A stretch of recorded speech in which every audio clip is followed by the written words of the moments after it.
School লেভেলে অনেকে আছে, আপনাদের মধ্যে অনেকে থাকতে পারে, অনেক পড়াশোনা করে, অনেক চেষ্টা করে। কেন চেষ্টা করে? তাকে ভালো ফলাফল করতে হবে। ভালো ফলাফলের জন্য এত সিরিয়াস কেন? কারণ পাশের বাসার আন্টিকে দেখিয়ে দিতে হবে। কারণ সে আন্টিটা সকাল বিকালে সে আপনার মাকে মাথাটা নষ্ট করে, তার ছেলে হান করেছে, তার মেয়ে তান করেছে। তো এই সমস্ত কথা আপনার মা আবার আপনাকে শোনায়, আপনার বিরক্তির কারণ হয়। আপনার এখন জেদ হয়েছে যে পাশে বাসার আন্টিকে দেখায় দিতে হবে। এখন আপনি ভালো পড়াশোনা করছেন, অনেক পরিশ্রম করছেন, অনেক মনোযোগ দিচ্ছেন, আপনাকে ভালো ফলাফল করতেই হবে, কারণ পাশে বাসা আন্টিকে দেখাতে হবে। আচ্ছা, এখন আপনি অনেক চেষ্টা করলেন, অনেক পড়াশোনা করেছেন, পড়াশোনা করে পাশে বাসার আন্টিকে দেখাতে পারলেন না। আল্লাহ না করুক আপনি পরীক্ষায় ভালো ফলাফল করতে পারলেন না, কি হবে এবার? ডিপ্রেশন ছাড়া আর কিছু আছে? কিছু নেই। আপনি এখন ভেঙে পড়বেন, ও স্যাড, কি হলো, আমি এখন বাসা যাব কিভাবে, মায়ের কাছে মুখ দেখাবো কিভাবে, আমার মাই বা পাশাপাশি আন্টির কাছে মুখ দেখাবে কিভাবে, এই চিন্তা আপনি শেষ হয়ে যাবেন। প্রতি বছর আমাদের এসএসসি এবং এইচএসসি পরীক্ষার পর অনেক ছেলেমেয়েরা আত্মহরণের পথ বেছে নেয়। কারণ কি? একজন মুসলিম হিসাবে তার নীতিনৈতিক জায়গাটা, তার মোরাল জায়গাটা ক্লিয়ার না। সে কেন পড়ছে, সে কেন ভালো ফলাফল করার চেষ্টা করছে, এই প্রশ্নের সঠিক এবং সদুত্তর সে নিজেকে নিজে দিতে পারেনি। আপনার টার্গেট যখন হয় খুব তুচ্ছ, তখন তার ফলাফল হবে তুচ্ছ।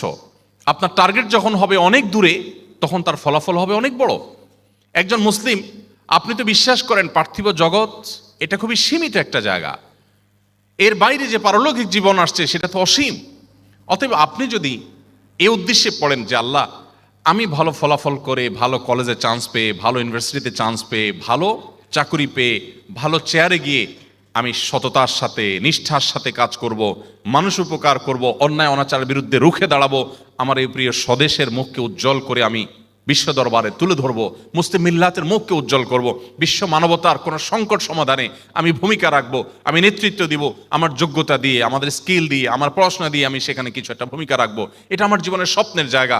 আমার ভালো গাড়ি হলো কিনা, বাড়ি হলো কিনা, সম্মান হলো কিনা, পদ পদবি হলো কিনা, তার চেয়ে বড় চাওয়ার জায়গা হলো আমি আল্লাহকে খুশি করার জন্য আল্লাহর বান্দাদের সেবা দিতে পারলাম কিনা।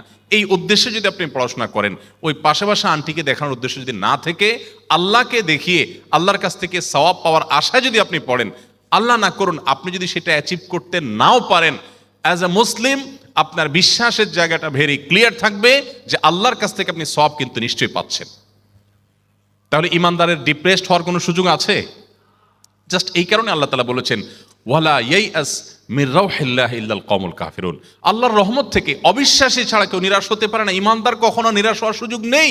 কেউ যদি আত্মহরণের পথ বেছে নেয়, কেউ যদি আত্মহত্যার পথে পা বাড়ায়, নিশ্চিত বুঝতে হবে তার ইমানের উইকনেস চরম পর্যায়ে আছে। সে মুসলমান হতে পারে না, নামে মুসলমান হতে পারে, সে পরিপূর্ণ মুসলমান হতে পারে না। কারণ মুসলমান বিশ্বাস করে দেয়ালে পিঠ থেকে যাওয়া বলতে কোনো কথা নেই। মুসলমান বিশ্বাস করে দেয়ালে পিঠ ঠেকা বলতে কোনো কথা নেই। পৃথিবীর সমস্ত উপায় উপকরণ শেষ হয়ে গেলেও একজন মুসলিম হিসাবে আমি বিশ্বাস করি আমার আল্লাহ রাব্বুল আলামিন সকল অসম্ভবকে সম্ভব করতে পারেন। পারেন কি পারেন না? তাহলে আমার ডিপ্রেশনের কোনো কারণ নেই। আমার ভরসার জায়গাটা এখনো আছে। আমি শেষ মুহূর্ত পর্যন্ত চেষ্টা করব। এমন কি আমি যদি হেরেও যাই, ইমানদারের দৃষ্টান্ত হলো হাতির মতো, মরলেও লাখ, বাঁচলেও লাখ। নবী করিম সাল্লাল্লাহু আলাইহি ওয়াসাল্লাম বলেছেন, আজাবান লি আমরিল মুমিন, ইমানদারের পুরো জীবনটাই অদ্ভুত। ইন্না আমরাহু কুল্লাহু খায়র, ইমানদারের সামগ্রিক জীবনের সব কিছুতেই কল্যাণ। ইন আসাবাহু খায়রুন শাকারা, ইমানদারের জীবনে সে যেটা চেয়েছে বেটে বলে হয়েছে, তখন সে আল্লাহকে শুকরিয়া জানায়, কৃতজ্ঞতা জানায়, থ্যাঙ্কস জানায়, এর বিনিময়ে সে তার আমলনামায় সওয়াব পায়। আবার ওয়াইন আসাবাহু শাররুন, ইমানদারের জীবনে যদি কোনো ক্ষয়ক্ষতি হয়, বিপদ আপদ হয়, তার যে লক্ষ্য ছিল সেখানে সে যদি যেতে না পারে, সবারা, সে সবর করে, ধৈর্য ধারণ করে, আল্লাহ সিদ্ধান্তকে তার জন্য কল্যাণকর মনে করে সে মেনে নেয়, ফাকানা খায়র আল্লাহ।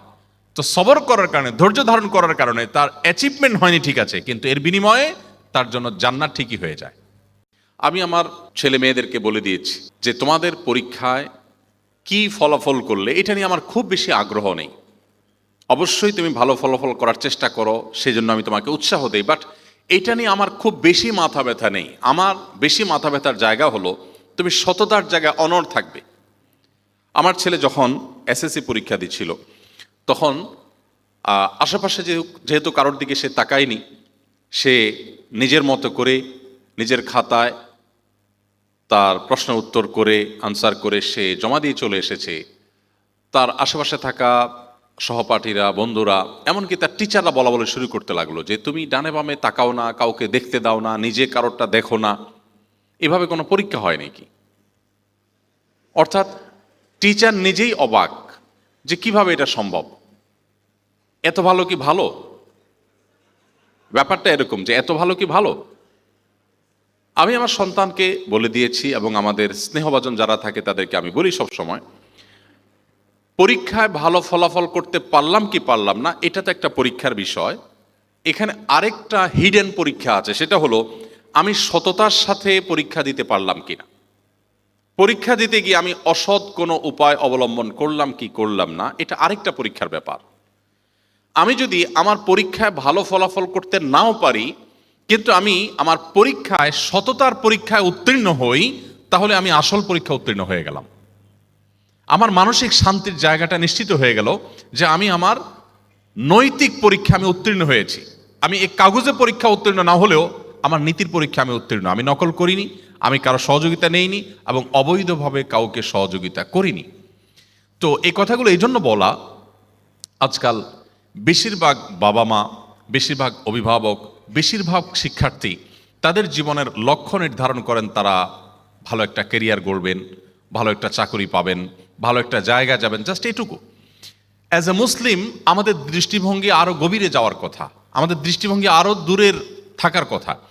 একজন মুসলিম হিসাবে আপনাকে অবশ্যই লক্ষ্য করতে হবে যে আপনি যে জাগতিক জ্ঞান অর্জন করছেন, আপনার প্রতিটি লাইন, প্রতিটি শব্দ যে আপনি পাঠ করছেন, একজন মেডিকেল স্টুডেন্ট হিসাবে আপনাকে অসংখ্য শব্দ মুখস্থ করতে হয়, অসংখ্য পড়া মুখস্থ করতে হয়, অসংখ্য থিওরি আপনাকে রপ্ত করতে হয়, অনুধাবন করতে হয়, বুঝতে হয়। এই যে আপনার সময় ব্যয় হচ্ছে, এই সবটুকুন সময়কে পরিপূর্ণভাবে ইবাদতে আপনি রূপান্তর করতে পারেন, কনভার্ট করতে পারেন শুধুমাত্র আপনার উদ্দেশ্যটাকে পরিবর্তন করার মধ্য দিয়ে, যে আমি আমার এই জ্ঞান অর্জন করে টাকা পয়সা অর্জন হবে, সম্মান মর্যাদা অর্জন হয়তো হবে, আমি একটা ভালো জায়গায় হতে যেতে পারবো, বাট সেটা আমার মুখ্য উদ্দেশ্য না। আমার মুখ্য উদ্দেশ্য আল্লাহকে সন্তুষ্ট করা। আল্লাহকে সন্তুষ্ট করার যদি উদ্দেশ্য হয়, আল্লাহ না করুন আপনি খুব বড় ডাক্তার হতে পারলেন না, আপনি ভালো কোনো পজিশন হোল্ড করতে পারলেন না, আপনি ভালো কোনো জায়গায় যেতে পারলেন না, আপনার স্বপ্ন ছিল আপনি সারা দেশের মানুষের কল্যাণে, মুসলিম বিশ্বের মুখ উজ্জ্বল করবার জন্য, বিশ্ব মানবতার কল্যাণে আপনি বিরাট ভূমিকা রাখবেন, অনেক স্বপ্ন ছিল, বাট কিছুই করতে পারলেন না। কিন্তু যেহেতু আপনার উদ্দেশ্য ছিল আল্লাহকে খুশি করার জন্য এটি আপনি করবেন, ইসলাম বলে, নবী সাল্লাল্লাহু আলাইহি ওয়াসাল্লাম বলেছেন, মান হাম্মা বিহাসানাতিন ফালাম ইয়ামালহা, কেউ কোনো ভালো কাজ করবার প্রতিজ্ঞা করেছে, সে মানসিকভাবে প্রস্তুতি নিয়েছে যে সেটা করবে এবং আল্লাহর কাছ থেকে রিওয়ার্ড পাওয়ার আশায়, সওয়াব পাওয়ার আশাতে তিনি এটা করবেন, এটা নিয়ত করেছেন, তিনি যদি সেটা করতে নাও পারেন, আল্লাহ রাব্বুল আলামিন পরিপূর্ণ বিনিময় তাকে দিয়ে দিবেন। এজন্য ইমানদারের হারাবার কিছু নেই, কিন্তু উদ্দেশ্যটা হতে হবে আল্লাহর কাছ থেকে বিনিময় এবং সওয়াব লাভ করা। পার্থিব কোনো তুচ্ছ উদ্দেশ্যে ইমানদারের কোনো কাজ করা সাজে না। একজন ইমানবিহীন মানুষ, একজন অবিশ্বাসী মানুষ, তার দৃষ্টিভঙ্গি শুধু পার্থিব জগৎ পর্যন্তই সীমাবদ্ধ থাকে। একজন ইমানদার, তিনি পার্থিব জগতের বাইরেও পারলৌকিক জগৎকেও তার দৃষ্টি সীমানার মধ্যে রাখে।